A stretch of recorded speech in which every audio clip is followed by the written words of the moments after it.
I like to call it inspirational music. Um, if you don't particularly care for that show, once you start the show, right? Like you guys will know that you have that much time, like while I am playing the inspirational music. If you're not into that kind of music, you know that you have a few minutes to, get your snacks in, or get whatever it is that you need. If you want to get like some notebooks and take notes, you have that time to do that, okay? So today is Friday, September 22nd. Friday, September 22nd. And I know everyone likes to get all excited about it being Friday, and I guess it's okay, but Saturday is my Friday because even though it's Friday, I still got to go to bed early. I still got to get up at 5 a.m. I still got to punch that clock by 7. So, and then I'm off Sunday and Monday. So, to me, Saturday is my Friday. Like, yeah, it's Friday, like, woohoo. But Saturday, I'm like, yes, the last day of the week. Anyway, guys, yeah, I was really, really tired today, guys. I think so Tuesday is my Monday, right? So Tuesday is my Monday because that's like I said, I have Sunday and Monday off. So I go back to work on Tuesday. That's my Monday, right? And then Wednesday is my Tuesday. Thursday is my Wednesday. You know, Friday is my Thursday. And Saturday is my Friday, right? So usually Mondays are tough, right? Because I have like Sunday and Monday off. And I try to still go to bed early, even on my days off, because I don't want to get my body off that habit of going to bed by a certain time and waking up, at a certain time. I don't like to get myself off schedule. Like, yeah, I need my schedule, because guys, it works for me. Um, so yeah, Tuesday's kind of rough. By Wednesday, I am tired. I was tired yesterday. I'm really tired today. Anyway. So, like I said, that song was Torrin Wells, God of the Hills and the Valleys, right? And I like the song because, when I think about my life, right? And I told you guys this before, right? So when I was a little girl, like way back then, right? And I was in my mom's house, and there was like all these things surrounding me that I didn't understand what was going on, right? Even before I heard the word God, church, religion, Bible, um, there was always something, right, in the back of my head, that little voice that would tell me, like, this isn't normal, this isn't right. Um, and even though I didn't acknowledge it, like, I knew it was always there, but I just didn't know what it was, right? So as life went on, and as I started growing and maturing, and getting older, like I had to learn, what that voice was, and get familiar with it and get in tune to it, and learn about it. Um, and the thing that I like about Torrin Wells, like God of the Hills and Valleys, like I understand now, like when I was that little girl, right? And yes, my life was in danger, right? And I always felt like horrible. Like, even like when I got to that stage, right? That I first started being more in tune to that little whisper in my head, right? And I started to like learn more about the whisper, like what it was, where it was coming from, in relation to my higher power, right? I'm not going to lie. When I first really started to get to know my higher power, I was angry at him. I just couldn't understand, like, if you're supposed to be this loving and caring being, right? Beyond me, like greater than me, right? My maker, the one who put me here on this earth, right?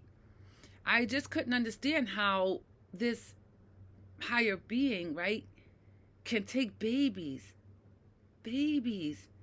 and put them in situations like that, right? So yeah, I was really angry, with my higher power, right? And then because of what I learned about religion, right? There was a period of time where I felt guilty, I felt ashamed, um I had fear because I was questioning this higher being, my creator, like, you know, and again, that's why I don't care for religion, right? Because it's just so much confusion, in the thing, right, with people who, right, are trying to teach people about, this loving and caring being, right? You can't try to get someone to open up to a loving and caring being, like give this person hope, let them know that this is where you can go when you need help, and you're broken, and your spirit is hurting, and this person, like he can fix all that, right? But then they tell you, like, you know about heaven and hell, who's going, who's not going. They start talking about sins, you know forgiveness of sins, right? But just because you ask for forgiveness, right, you got to change some things, right? You can't just ask for forgiveness and not change the behavior and think that because you ask for forgiveness, right, that you can still continue this behavior, and this higher being is just going to keep forgiving you over and over again, right? Again, I shared with you about how my dad tells me that my sister's not in heaven, right? I mean, there's just so much about religion, right? And in order for me to be able to trust this higher being, right? To be able to, like, open my heart to this higher being, and let this higher being guide me and love me and care for me, right? I had to believe that this being is a loving and caring being, right? So for me, right, I can't focus on the religious piece. I can't, And then, like I said, then I would feel like fear, guilt, shame, because I was questioning this higher being. I felt like I was being, like, disobedient, or let me slow my brain down, guys. I felt like this higher being would be angry with me, right? For questioning him, right? So there was a lot of fear. There was a lot of doubt, even with building this relationship with this higher being, right? And even though I studied religion, I went to the churches. Like I said, I've had positions in churches. I served, right? But even then, like in the church, like the bishop, some of the church members, I was just like, it's kind of, you get distracted, right? When you're trying to focus on the goal, right? To get closer to this higher being, right? But then you see these other people, they're preaching the good word, and they're doing the service work, and but then there's some behaviors that you see, right? And when you have someone who comes from a neighborhood such as mine, like with a traumatic past in her childhood, right? And you see the behaviors in that environment around those people that was causing you harm, right? And then you go to the house of God, right? And those same people are there. Those same people, the same behaviors are there, right? So now you're like, oh my God, like, am I in the right place? Like, you know what I mean? Like, of course, eventually I know, like they say, church should be more like a hospital. People go there, their souls, they're broken. They got some stuff, right? And they go looking for some relief, right? So I had to learn that, as I continued on my journey of getting to know my higher power. Um, but there's some stuff like I for me, right? I don't care. I don't care what title you have. Guys, so sorry. I put that on silent mode. I forgot to put it on silent mode. I'll have to call them back. But like, I don't care what title you hold. I don't care what position you hold. I don't care how much you claim to be holy, sanctified, religion, all that, right? And it's not about judging, right?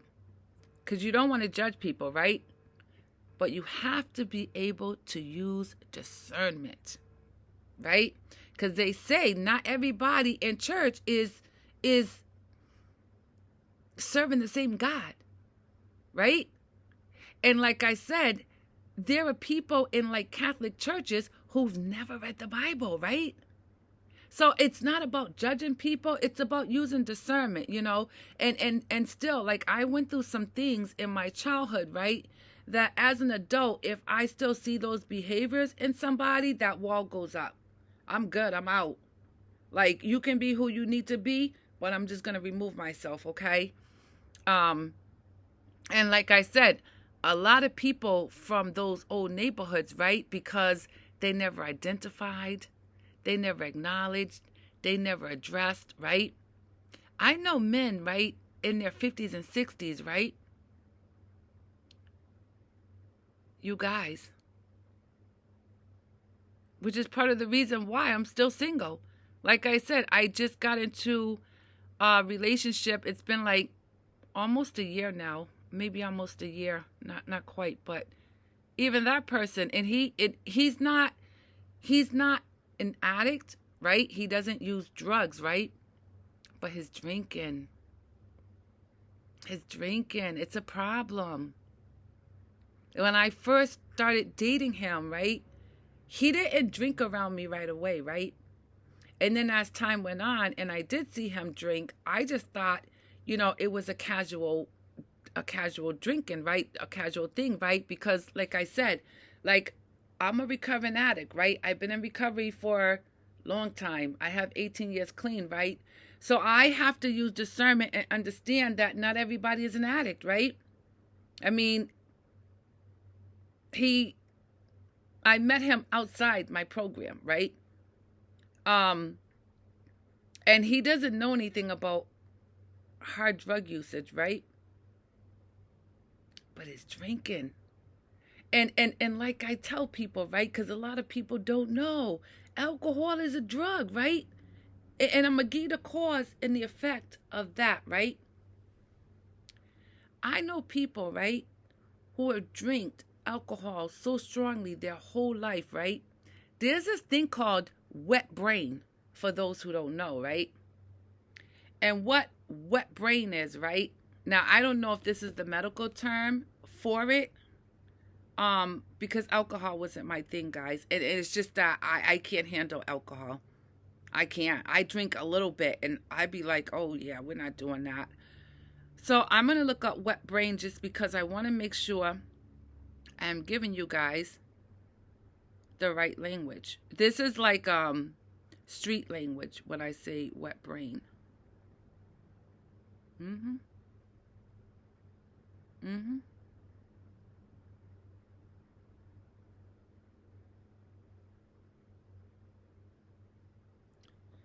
This is the definition of wet brain, guys. And if you don't understand it in these terms, I can give it to you in a different language that you can relate to, okay? Wet brain, right? I may not get the medical terminology, pronunciation right, but we're going to go for it, okay? Wernicke-Korsakoff syndrome. Wernicke-Korsakoff syndrome, sometimes referred to as wet brain, is a brain disorder related to the acute and chronic phases of a vitamin B1 thiamine deficiency. thiamine depletion is seen in individuals with poor nutrition and is a common complication of long-term heavy drinking, right? And this is why I say education is so important, guys, right? And even if you don't go to school to get the education, like when you're in those neighborhoods, right? And you hear stuff, you got to pay attention. You got to pay attention I pay attention. I don't care, especially if I'm in those neighborhoods. Because like I told you guys, right? A lot of my anxiety stemmed from being in those neighborhoods, right? You couldn't just like come out your house, right? And stand there, right? And not be present. You got to be very aware of what's going on around you, because anything can pop off at any time, right? I told you, I'm from Boston. I grew up in the Roxbury, Dorchester section, right? And I'm going to give you an example of how anything can pop off, okay? So,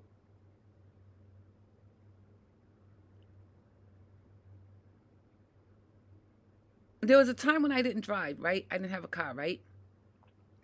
And I used to have to catch the bus to go to work, right? There was this gang in my neighborhood, and you know, some things was popping off between the gang members, right? It was a drug war. You know, these young people with, you know, where people can stand, like, you know, their block, you know, territorial stuff, right? The insanity. I'm telling you, the insanity, right? So there was these gangs in my neighborhood, and they was going through some territorial stuff, right? About where people were just selling their drugs, right? I was on the bus, right? Two of the gang members, like one guy, he was already on the bus, right? And another guy got on the bus, right? They were two gang members they was going at it, right? They opened fire on the Boston Public Transportation bus. They opened fire on each other. People were like jumping out the windows, hiding under the seats. When I tell you, right, my anxiety stems from being in those neighborhoods. Can you imagine being on the bus, leaving your family in the morning, you know, sending the kid off to school, and you know, planning on seeing them later that day, and you leave your house and you're en route to go to work, right? I remember being one day in a club, right, with one of my aunties, guys. I told you guys, I had an aunt, right, that was 5 years older than me. So I hung with my aunts. And I'm going to tell you, not all my aunties know about, you know, drug addiction. I do have some aunties that they handled their business, right? But anyway, so I was in this club with my aunt, right? We were in the club, music going. We're on the dance floor, you know, doing our thing, having a good time. They started shooting in the club.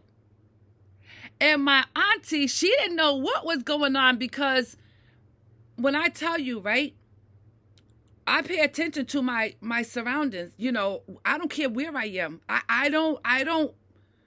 We don't check out, right? This is not the time for that, right? I heard the gunfire, right? So I ducked to the floor, and I went to run behind the speaker to hide, and noticed my auntie, she didn't hear it. She's still on the dance floor. I had to grab her like, Auntie, they're shooting. Yes.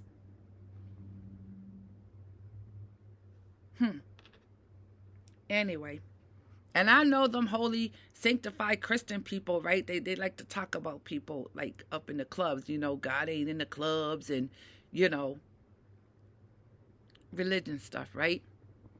I believe in God, right?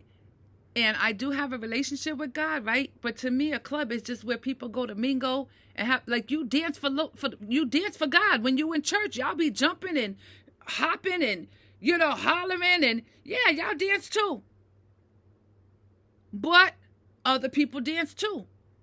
And it ain't about all that freaky, nasty, grinding stuff. Because sometimes I go to the club, I dance by myself. I just enjoy the music. I love music. I don't care what kind of music it is. I love dancing. God gave me this body. It can move, right? Anyway, we're not going to get on those holy, sanctified people, right? This ain't what that's about, right? So anyway, wet brain. The cause, the effect, right? And for those who don't really know what wet brain is, right? And I know a couple of people, right? So I know a couple of people who have been drinking alcohol heavily their whole life, right? And as they get older in life, right? Something happens to their brain where they can't, like, if you're having a conversation with them, right? They can't say a whole sentence. They can think it in their head, right? But when they're trying to express it through words, right? They can't. They can't. I know another person, right, who drank heavy their whole life, right? And we're not talking about no street drugs involved. I'm talking just drinking alcohol heavy their whole life, right? This person also started having signs and symptoms of wet brain where he couldn't walk. I think it was a more advanced stage. He couldn't walk. He lived with his mom, right? And his mom is an older woman. Like, at that time, this was, like, I came here to Rhode Island in 2019. And prior to that, I lived in Springfield, Mass. So this was in Springfield, Mass. And these was some neighbors. They lived next door to me. And at that time, I want to say his mom was like in her 70s. You know, she was a little tiny body, older woman. But that lady moved. She caught buses, you know, she go to casinos, like that lady goes, right? But her son, right? He lives with her, right? And she has to care for him because he cannot walk, right? And I'm going to tell you how, you know, for the people, right? Those relationships, right? The relationships, like this is a mother and this is her son, right? And I'm sure the mother, like, you know, it's your son. You love your son. Like, you're going to be there for your son no matter what, right? This lady is in her 70s, right? Her son at the time was probably like in his 40s or 50s, right? And this lady, right, this older woman, right, she would pay people in the community, right, to go to the liquor store to buy alcohol for her son, right? And he would get so drunk, right, when she would try to, like, get him up off the couch in the living room, you know, to go put him to bed, sometimes they would fall to the floor. And she'd have to have people come over to her house to get him up off the floor for her. Wet brain due to heavy drinking for a long time. Cause, effect, right?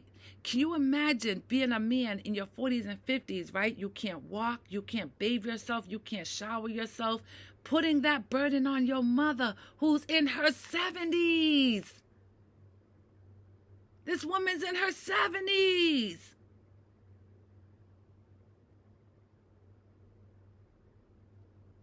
I'm telling you guys, you know, any kind of addiction, whether it's alcohol, drugs,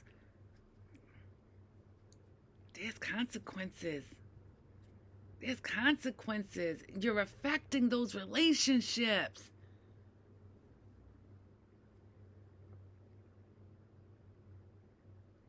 So anyway, I know I just like really jumped, right? So we was talking about touring wells in the hills and the valleys, right? And I was talking about how while building my relationship with my higher power and growing into it, you know, getting older, and learning about religion and this and that, and having to use discernment, right? Because I needed to have a relationship with something greater than myself, something that was loving and caring, something that was good, something that could guide me, right?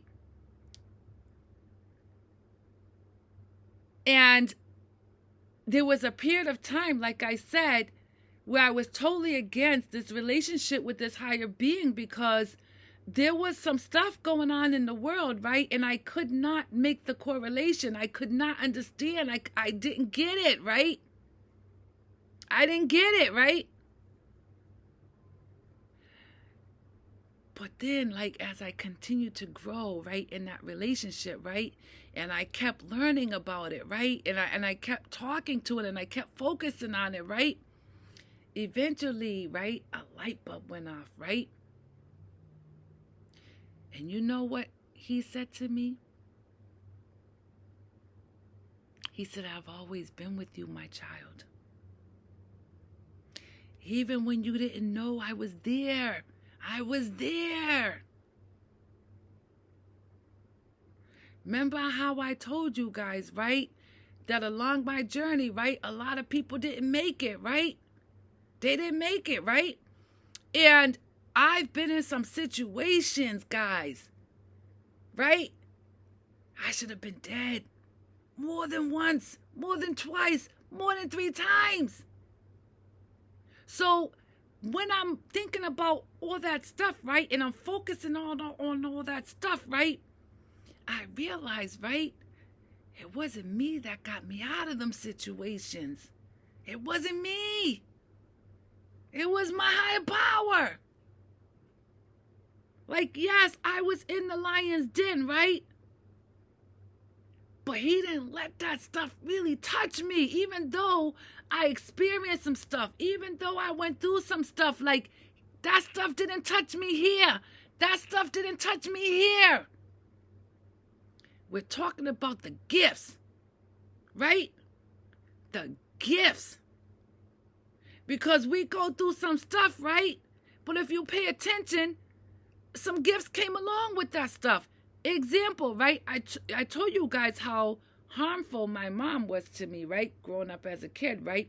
But I'm going to tell you as a woman, right? I keep my stove clean. I keep my oven clean. I keep my refrigerator clean. I don't like dirty dishes in my sink. You will never find dirty dishes in my sink, guys. I clean my bathroom. The gifts, right? Y'all better recognize the gifts.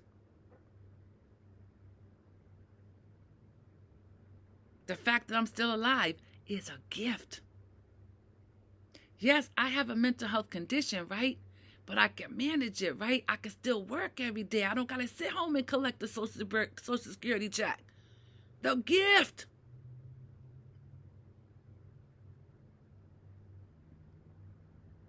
Through all that stuff my parents been through, right? Both my parents are still here on this earth and they're in their 70s. The gift.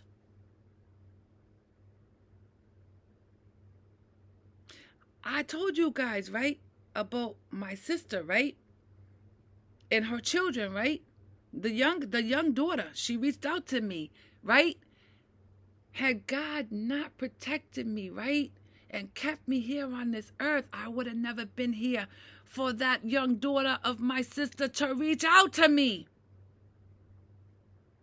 The gift. That's not what today's session was about, right? But we're still on point, right? We're talking about cause, effect, and relationships, right? Even the relationship you have with your higher being, right? It's a relationship, right?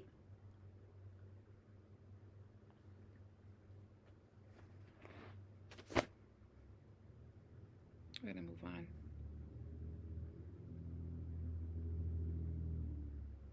So I wrote this little thing here, right? And I'm gonna read it to you guys, right?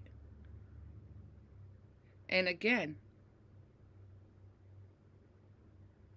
we're talking about the relationship with my higher being, okay?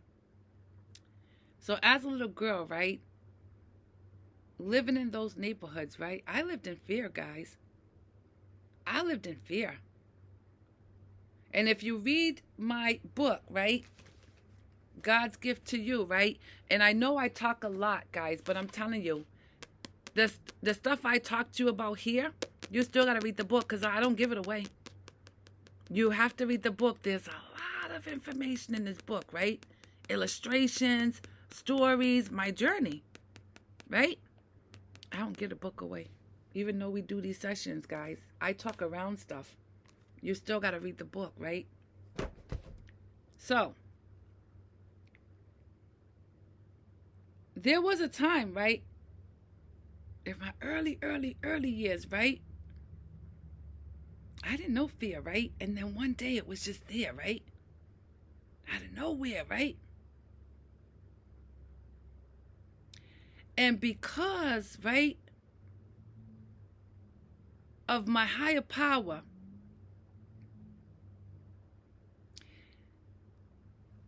and the love and the care that he had for me, right? I'm going to use this term. When I say fear, I'm going to tell you guys healthy fear, right? And I'm going to tell you about healthy fear, right? The healthy fear was my gift of discernment. That even before I knew my higher power was there, right? Even though I was in the lion's den, right?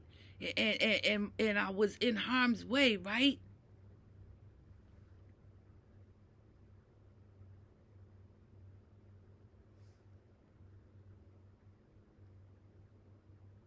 I made it out, guys. I made it out. I made it through some horrific stuff, guys, right?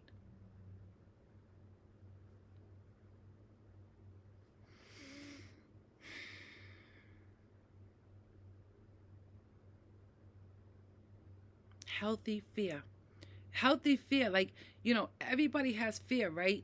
And the thing is, there's a balance, right? Because it's like okay, it's like this, right? When you're trying to teach your child, right, about the dangers of the world, right? Children get kidnapped, children get sexually molested, children get abused, they get bullied, right? So you got to teach your young child about these things, right? But you don't want to put fear in them, right? You don't want them too afraid to go out that door and go on with their day, right?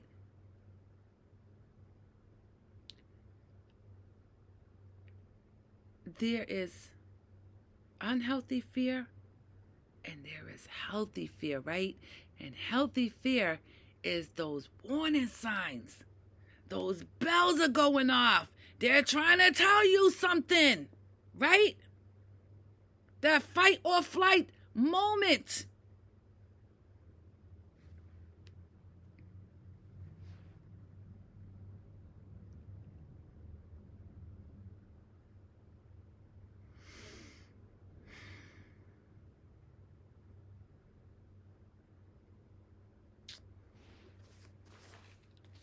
We're going to move on.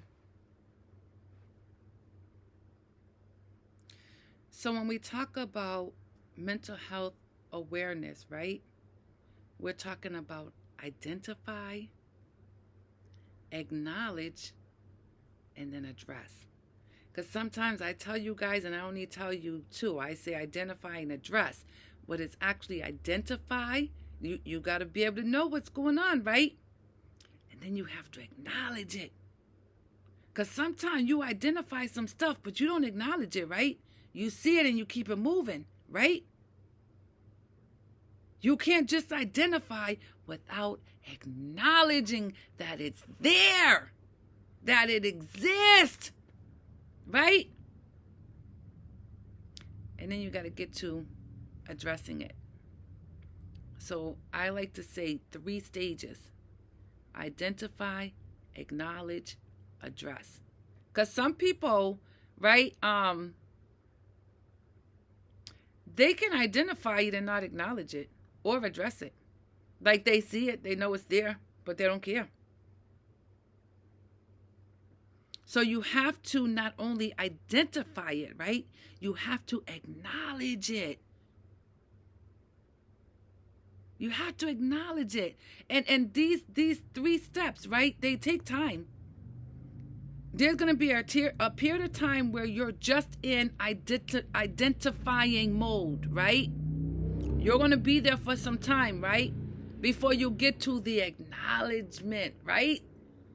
And then you're going to be there for some time, right? And then you finally get to that addressing stage, right? And even when you get to that addressing it stage, it's still going to take some time.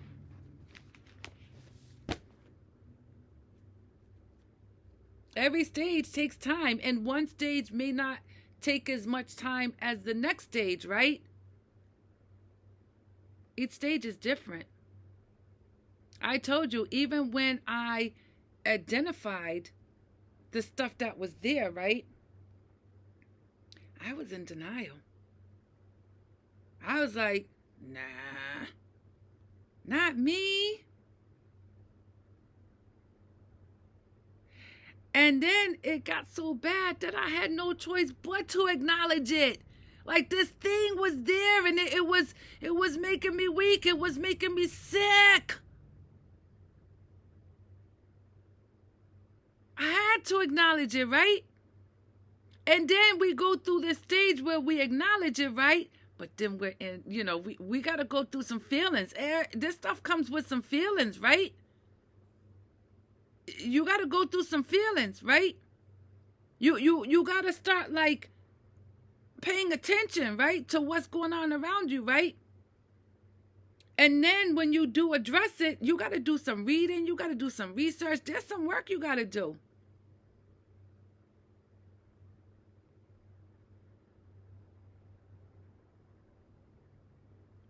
I want to go back to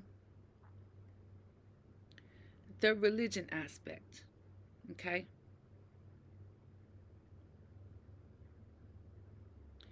Do you know some people, right?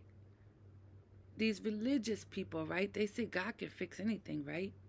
Because I went through this, right? I went through this. God can fix anything, right? God can heal anything, right? You just got to pray about it, right?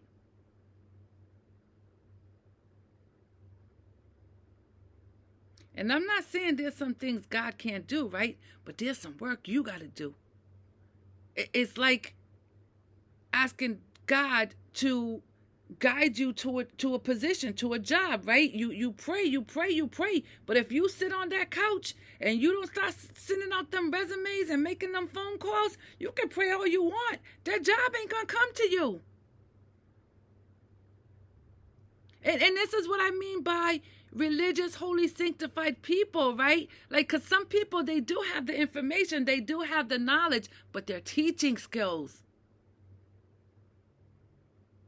Their teaching skills. How are they delivering that information, right?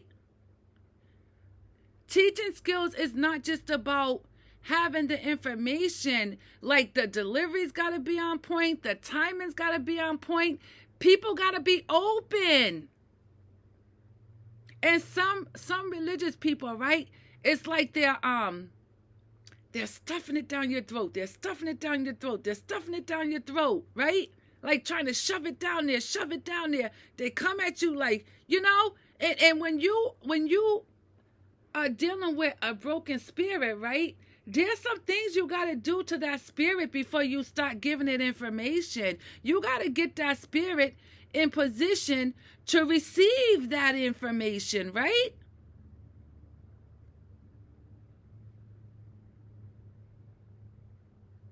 And then, right? This is where I ran into trouble with my mental health, right? These religious people, these holy, sanctified people, right?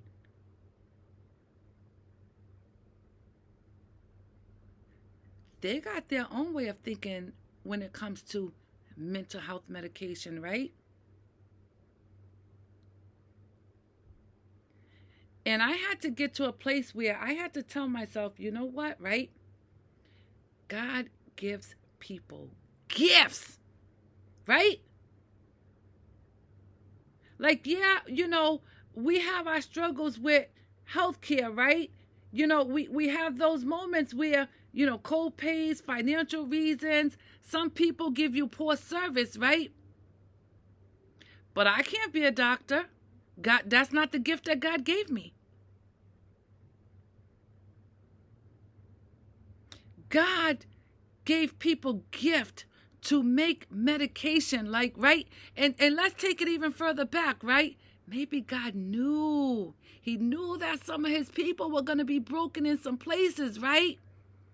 So he had to make people to make the medicine to give to the people. Don't let them holy, religious, sanctified Christian people stop you from seeking treatment. Don't let them instill their ideas, right? Because they're not the ones that's suffering. They're not the ones in this pain. Like I said, in my most critical moments, right? My brothers was not there with me. My sister was there with me at some points, and mom was there. And even dad has experienced some stuff with me. But what I'm saying is, right, when I was in those real critical moments, right? Because, the shame, the guilt, I didn't want nobody to see me like that. I didn't want my family to see me like that. So I used to hide and cry, hide and go through. Right?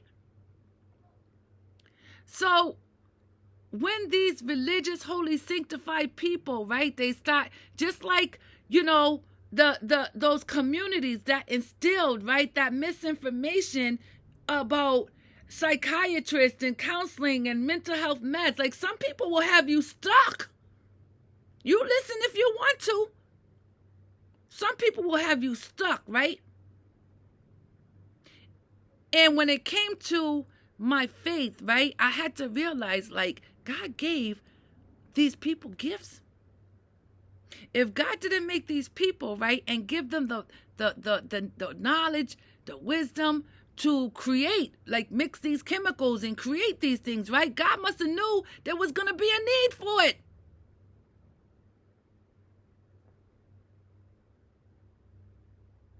So yes, I prayed. I went through a period of time where, I was stuck, right? I'm sick. I need the help, right?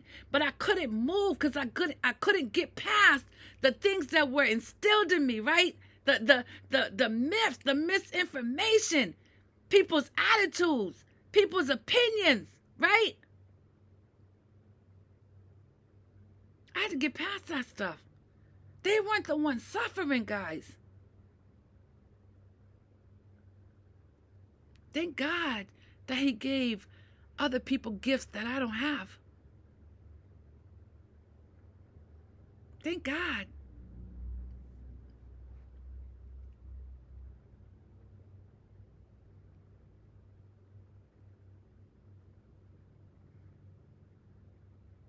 And that's why I feel the way I feel about religion.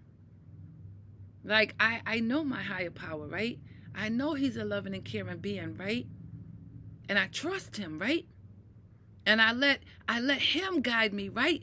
Because, right, your relationship with your higher power, right, may be different than this person and their relationship with their higher power, which might be different from my relationship with my higher power.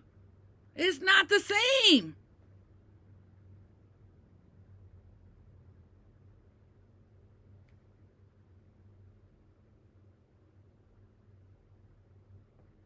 That's the problem I have with religion.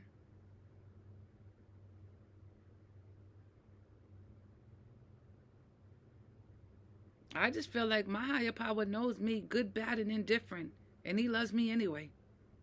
Don't you let them people mess your head up. Don't do it. Because I had to stop listening to the people, right? And start listening to my higher power. He said, don't worry about them people. Come with me. I got you.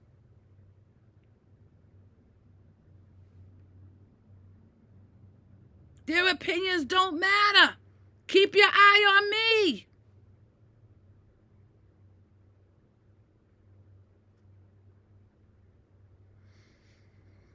We're going to move on.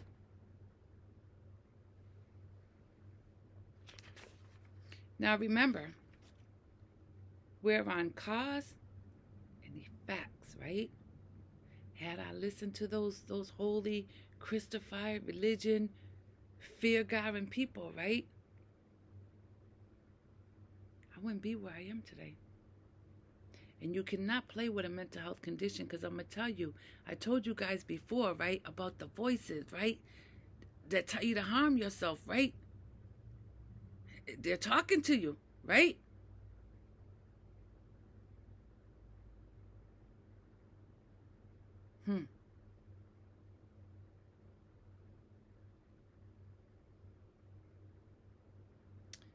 Again, we're on cause, effects, and relationships, right? And I'm going to shut it down, right, real soon, right? But this is where I want to leave you guys, okay? You know, I always tell people, right? You have to take your time and get to know people. You might date someone for like 3 to 6 months, right? And you think they're the one, right? You're moving too fast. Because real people don't even show up that quick. Everybody, when they meet someone and start dating, is going to put their best forward, right? You're going to put on that show. You're going to show them, like, I'm a good person. I can do this. I can do that. I can do this. I can do that, right? But what you perceive to show, right, it's got to last. It's got to be consistent. Give it some time, right? Because eventually, that real person going to show up. Example, right? Now, I know it seems like I'm talking about my parents, right? Or, again, this ain't about my parents. This is not about downgrading them. This is not trying to embarrass them, right? I love my parents. And let me tell you, don't play with my parents. Don't play with them, right? But I got to give you the information. I got to give you the knowledge, right? The discernment that God gave me, right? And I've had these conversations with my parents. Oh, yeah.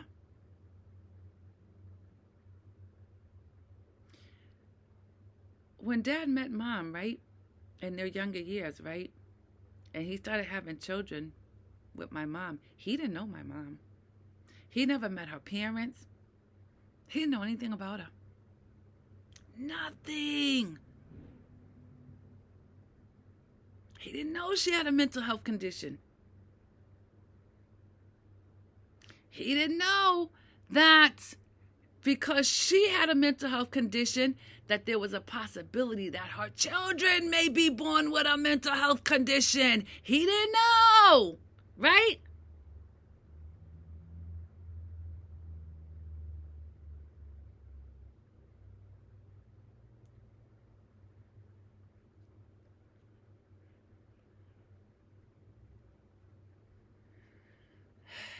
My dad didn't know my mom's nationality. All he seen was a black woman. And we all know there's no such thing as just a black person, right? Like, you have people from Liberia, from Ghana, Nigeria. It's so much, guys. West Indian, African, Jamaican, Trinidad. He just seen a black woman. He didn't know her nationality, right?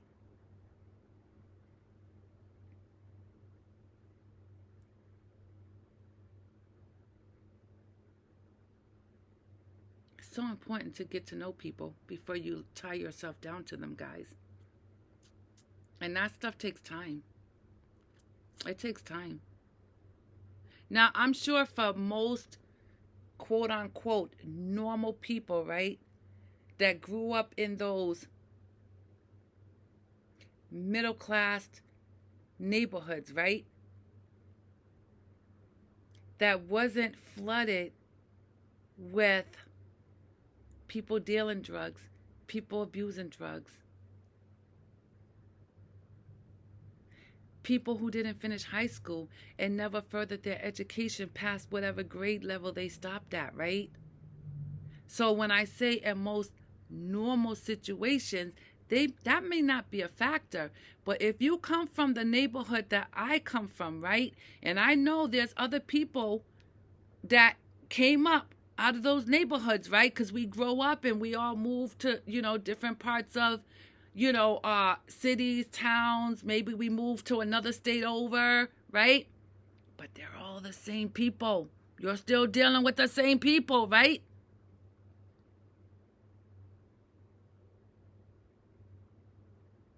And I'm going to tell you, for the men, right? Now, I ain't never been to jail. Let me back that up a little bit.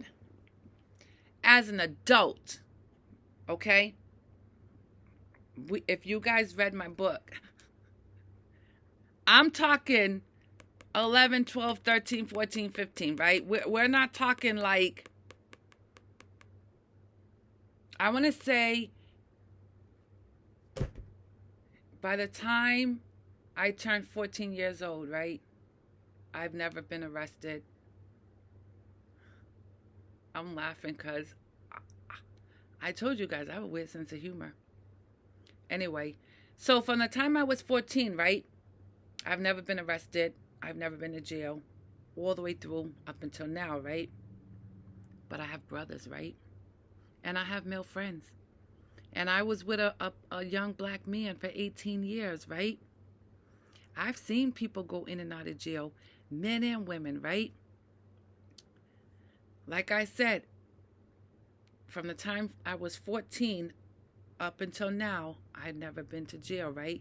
But I've watched family members, I've watched loved ones, I've watched friends, right? And every time they go in jail and come back out, they come back different, guys.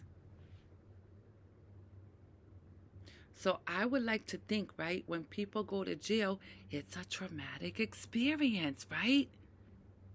Because there's some things that go on behind them walls in jails, right? You got all these people, right? We're going to say like the jail, right? We're going to say this community, right? You got all these people in the walls or behind the walls, right? This community behind the walls in jail, right? All these people from all these different neighborhoods, right? That might have had traumatic childhood growing up, that might be experiencing with some drug addiction situations, the violence, guys, okay? So you got all these people behind the walls in this community amongst each other. You think stuff don't go on there? How about this? I've seen women that I've known for years, right? Straight women, right? They go to prison or go to jail. They come back. They ain't straight no more, guys.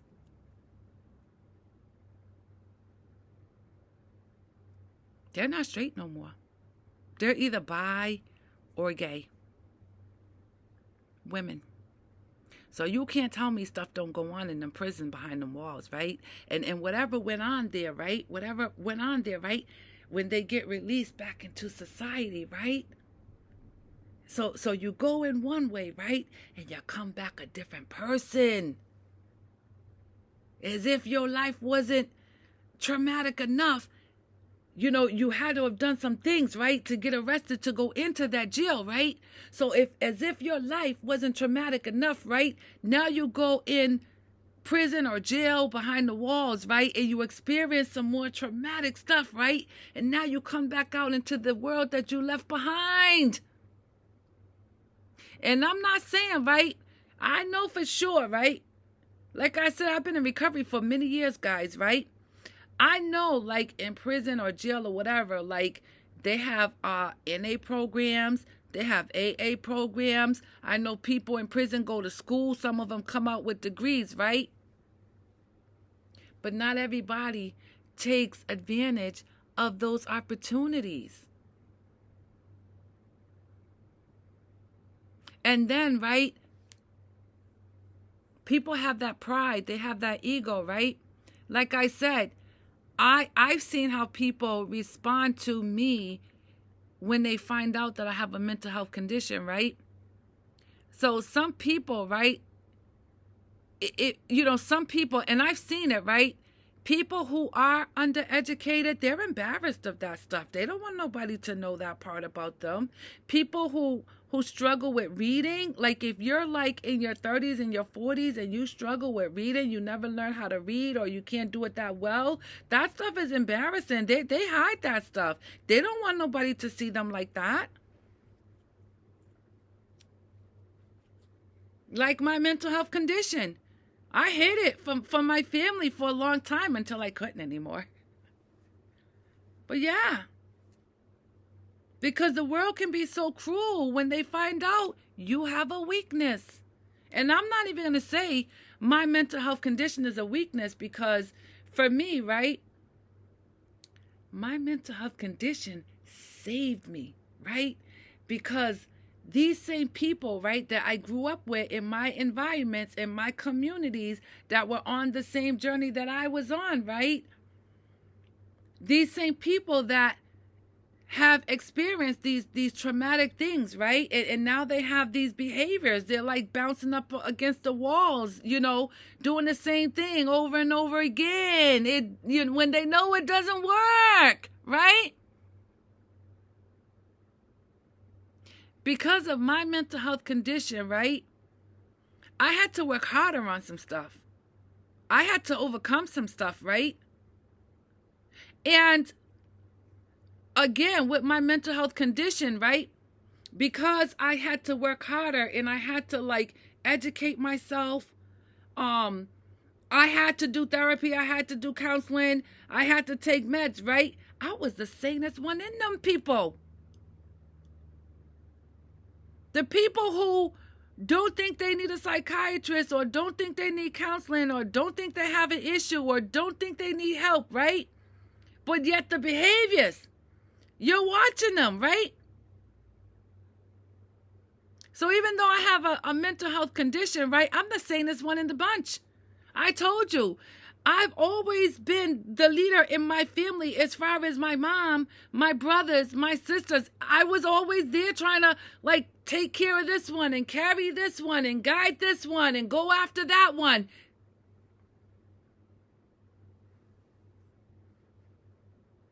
So you guys got to be careful, right? When you find out somebody's weakness, right?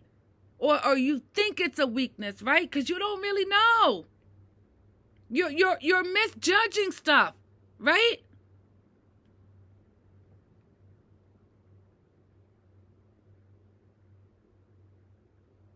I'm going to tell you what this one last thing, and then we're going to end it, right? And we'll pick up from where we left off.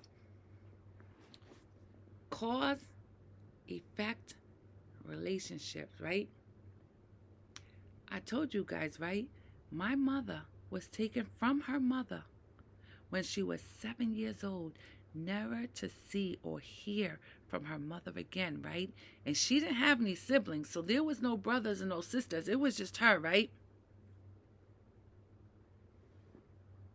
Mom told me that her mother went crazy and died in a mental institution, right? And I had to tell my mom, like, people don't just go crazy and die because they go crazy. There had to have been some other issues or conditions or, other health things involved, right? I mean, I don't know of people that go crazy and die because they go crazy. And what is going crazy? What does that mean? Right?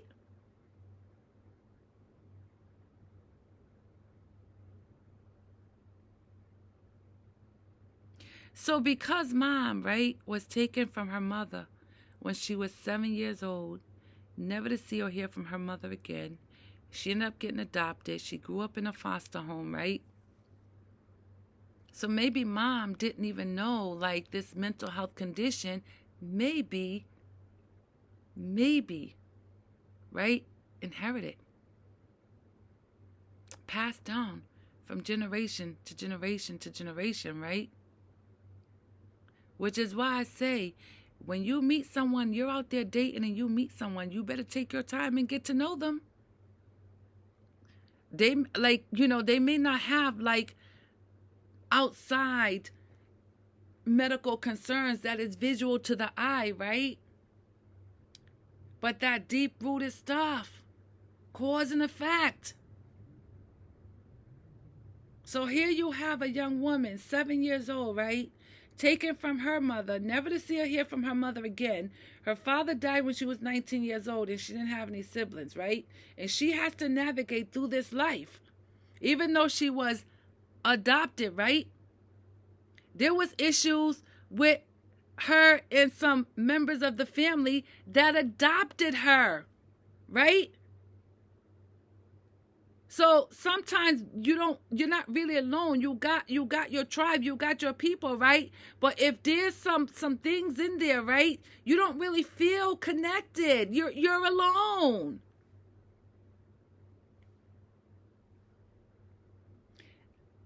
And to make matters worse, right? Apparently my grandmother, my mother's mother, had a sister, right? And it was the sister who called the Department of Social Services on my mother's mother, right? My grandmother's sister, and had them remove my mother from her mother's household when she was 7, right? I think they said there was like some alcoholism involved. Apparently grandma has some issues. I don't know, right? Do you guys know, like, right? My mother, she has an aunt, right? And my mother, she had a relationship with this aunt, right? And I never understood, like, how is that your aunt? Like, where did she come from? Like, apparently she was my grandmother's sister, right? Do you guys know, right? My mother's aunt, right? Her so-called mother's sister, right? She knew where my mother's mother was all these years and never told her.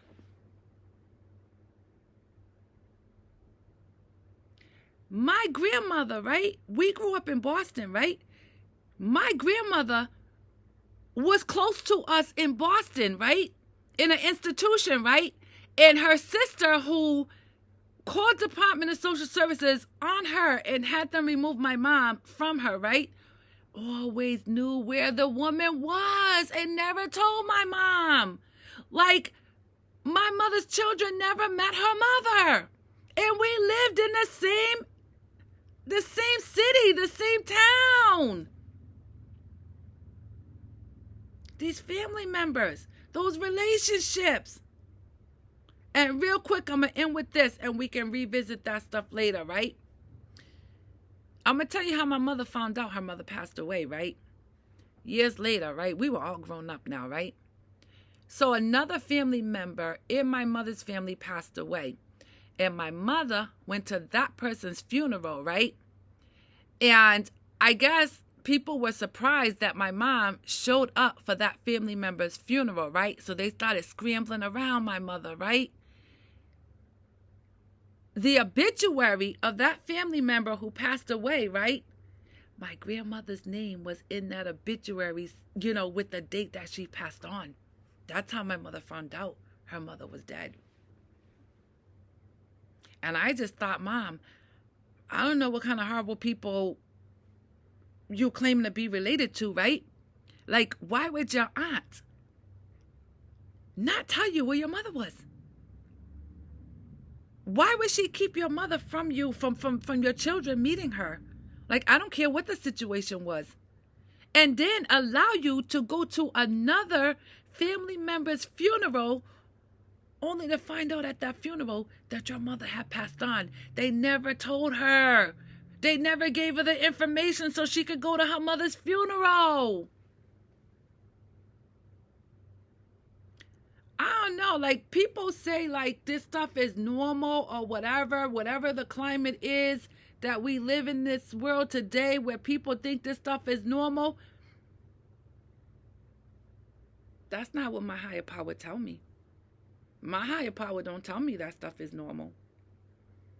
And nobody can make me believe it is. I don't think that stuff is normal. And you know my mom, right? I told you guys she never cries, right? Never cries, never show no emotion. I don't think that's normal. I don't think it's normal. Because,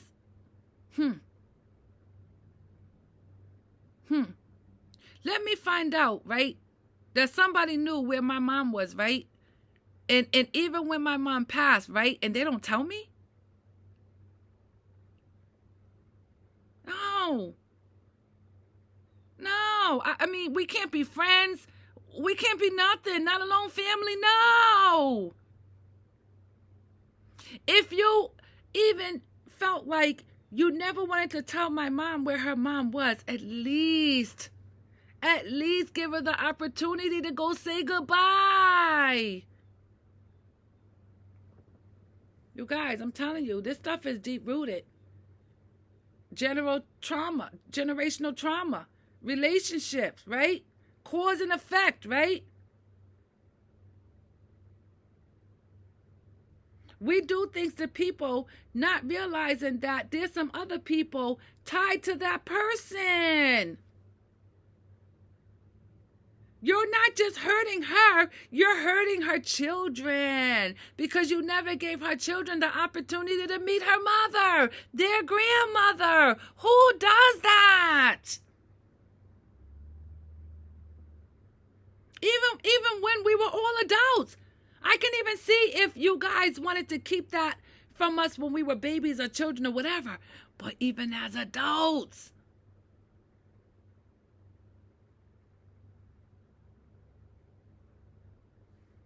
it's just so many key factors missing, right? When it comes to my relationship with my mother, like there's so many things that I don't know about this woman. There's too many key pieces missing, right? And then you have a family member over here who has those missing pieces and she held on to them. Even concerning, like, say my grandmother did have some mental health issues, right? Maybe that's like potent information. That's something that, had me and my sister been aware of as when we became young women, right? It would have helped to clear up some stuff. It would have maybe made the journey a little bit easier had we had the information, had we had the knowledge.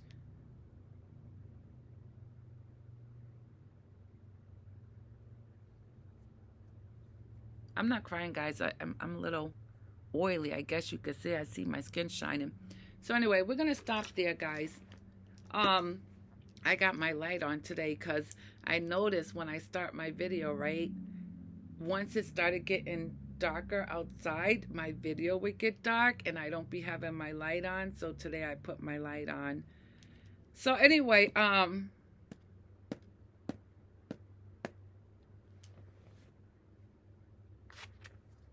guys, we're getting there.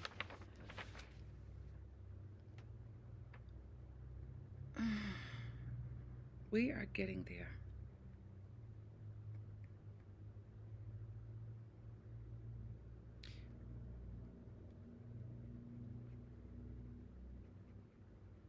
I'm thinking about where I'm going with that.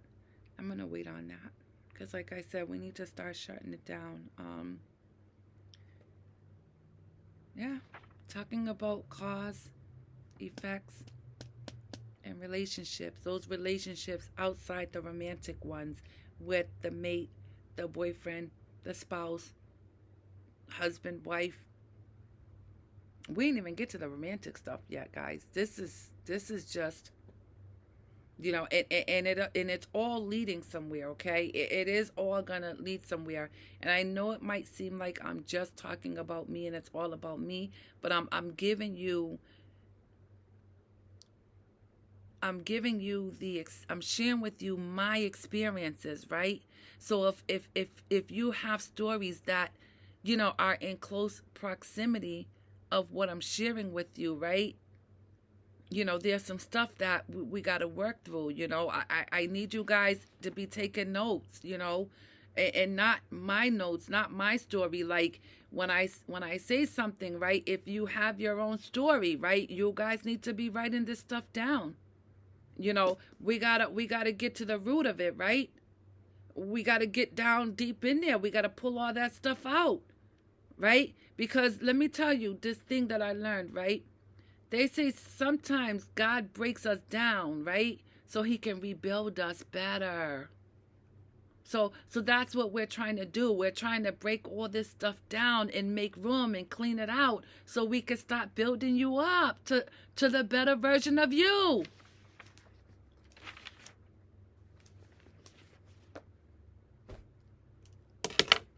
So that's my hopes in all this, right? Like, some of us are not addicts. Some of us may just have a mental health condition that may have had some traumatic experiences through their journey, some stuff that they don't understand that could be just now showing up. Maybe they're having some signs and symptoms. There's a lot of confusion. They're trying to figure it out. And then you have people with the dual diagnosis that have the mental health aspect as well as the disease of addiction aspect. So, you guys got more stuff going on, right? And again, right, I am just talking around stuff, right? For me to go deeper, right, I'm going to have to put myself in position, right, to do some one-on-one where there will be a fee involved. And I'll try to make it as affordable as I can, right? But I'm always going to do these free sessions for those who don't have the money, because whether you have the money or not, I still want you to get better.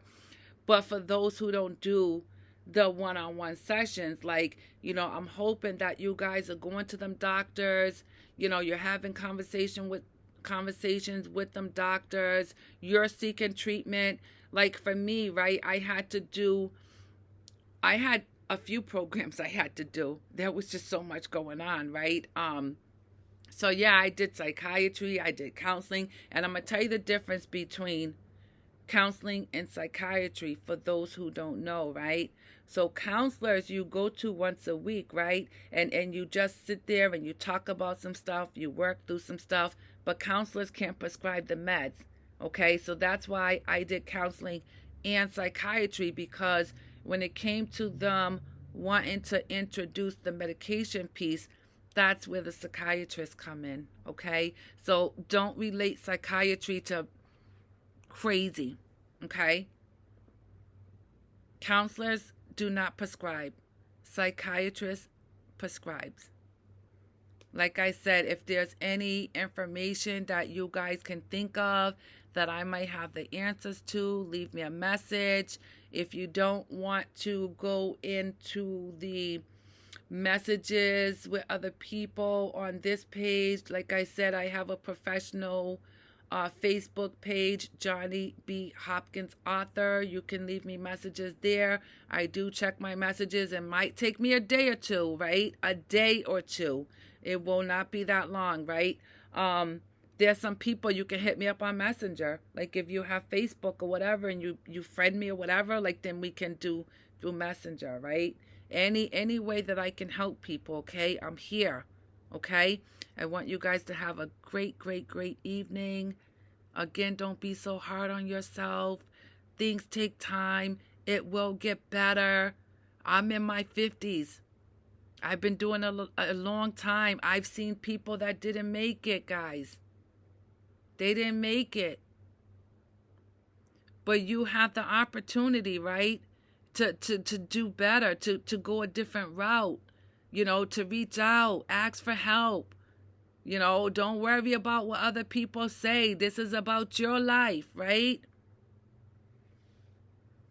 I hope you guys enjoyed today's session, and I hope you will come back and see me again. Okay? Bye.